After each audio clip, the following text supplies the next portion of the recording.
দেখছেন TV9 বাংলা, রয়েছে আমি শুভজিৎ মিত্র। পঞ্চায়েত সমিতির দখল ঘিরে তৃণমূলের দুই গোষ্ঠীর সংঘর্ষ। খানাকুল 1 নম্বর পঞ্চায়েত সমিতিতে ধুন্ধুমার। ছবি দেখাতে বলছি PCR কে, ছবিটা একবার দেখুন। পঞ্চায়েত সমিতির মহিলা সভাপতির মাথা ফাটিয়ে দেওয়ার অভিযোগ, সদস্যদের বেধড়ক মারধর।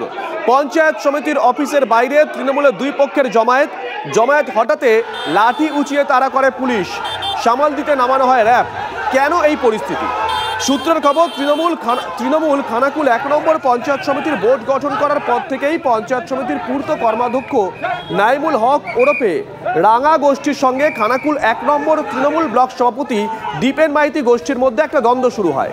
পরিস্থিতিকে ঘিরে পঞ্চায়েত সমিতির স্থায়ী কমিটি ভেঙে যাওয়ায় পরিস্থিতি আরও ঘোরালো হয়ে ওঠে।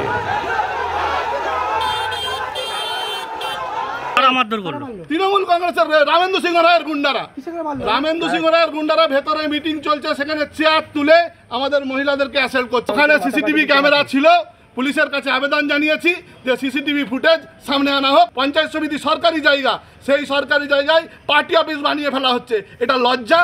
ম্যাডাম মিটিং করছিলেন, তারপরে ওখানে দুজনে আমার গেঞ্জি ফিনে ছিঁড়ে গেছে বলে নাম জানি না, ওনারা এসে ছুটে দাদাকে মারছিলেন আর আমরা আটকাতে, আর একজন চেয়ার দিয়ে দাদাকে মারতে চেয়ে সভাপতি ম্যাডামের মাথায় লেগেছে, তারপরে আমাকে ভয়।